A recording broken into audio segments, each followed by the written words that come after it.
Hello കൂട്ടുകാരെ, ഒരു cooking വീഡിയോയിലേക്ക് വീണ്ടും സ്വാഗതം. ഇന്നൊരു കരിമീൻ മപ്പാസ എങ്ങനെ ഉണ്ടാക്കുന്നതെന്ന് നോക്കാം.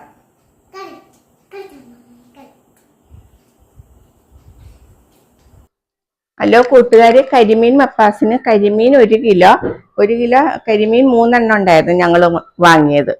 അത് നല്ലപോലെ കഴുകി ഉപ്പിട്ട് വൃത്തിയാക്കി പീസാക്കി വെക്കണം. പിന്നെ 2 സവാള, പച്ചമുളക്, ഇഞ്ചി, കരിവേപ്പില ആവശ്യത്തിന് എല്ലാം പൊടിയായിട്ട് അരിഞ്ഞെടുക്കണം. മൺചട്ടിയാണ് എടുക്കുന്നത്. മൺചട്ടി ചൂടാകുമ്പോൾ അതിലേക്ക് വെളിച്ചെണ്ണ 3 സ്പൂൺ ഒഴിച്ച് അരിഞ്ഞു വെച്ചിരിക്കുന്ന സവാള, പച്ചമുളക് വഴറ്റാനിടണം. ഇത് വഴന്ന് വരുമ്പോൾ ഇതിന് വേണ്ട പൊടികൾ: 3 സ്പൂൺ മല്ലിപ്പൊടി, 1 സ്പൂൺ മുളക് പൊടി, മഞ്ഞപ്പൊടി 1/2 സ്പൂൺ, കുരുമുളക് പൊടി 1/2 സ്പൂൺ. ഇത്രയും ആണ് പൊടികൾ വേണ്ടത്.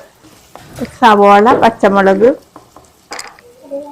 കരിവേപ്പില, ഇഞ്ചി വഴന്ന് വരുമ്പോഴത്തേക്കും നമ്മൾ അരിഞ്ഞു വെച്ചിരിക്കുന്ന പൊടികൾ ഇടണം. മല്ലിപ്പൊടി, മുളക് പൊടി, മഞ്ഞപ്പൊടി, കുരുമുളക് പൊടി. പൊടികൾ മൊരിഞ്ഞു വരുമ്പോഴത്തേക്ക് ഒരു ടൊമാറ്റോ അരിഞ്ഞു വെച്ചിരിക്കുന്നത്, തക്കാളി ഇതിലേക്ക് ചേർക്കണം. ആവശ്യത്തിന് ഉപ്പ് ചേർക്കണം. പിന്നെ പുളിക്ക് വേണ്ടി ഇതിന് വിനാഗിരിയാണ് ഞാൻ ഒഴിച്ചിരിക്കുന്നത്. 2 സ്പൂൺ വിനാഗിരി.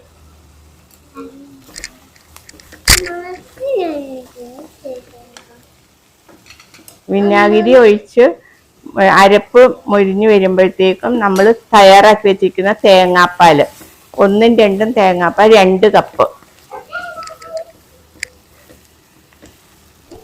ഗ്രേവിയിലേക്ക് തേങ്ങാപ്പാൽ ഒഴിക്കാം. ആദ്യം 2ആം പാൽ ഒഴിച്ച് അത് കഴിഞ്ഞിട്ട് പിന്നെ തലപ്പാൽ ഒഴിക്കാം.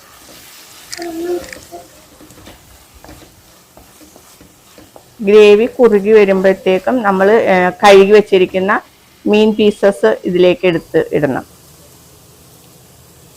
ഇതിലേക്കിട്ട് ഒരു 20 മിനിറ്റ് തിളക്കേണ്ടി വരും. 20 മിനിറ്റ് സിമ്മിൽ തിളച്ച് വരുമ്പോഴത്തേക്കും കറിച്ചട്ടി ഓഫ് ചെയ്യുക. നമ്മുടെ കറി റെഡിയാവും. ഓക്കെ.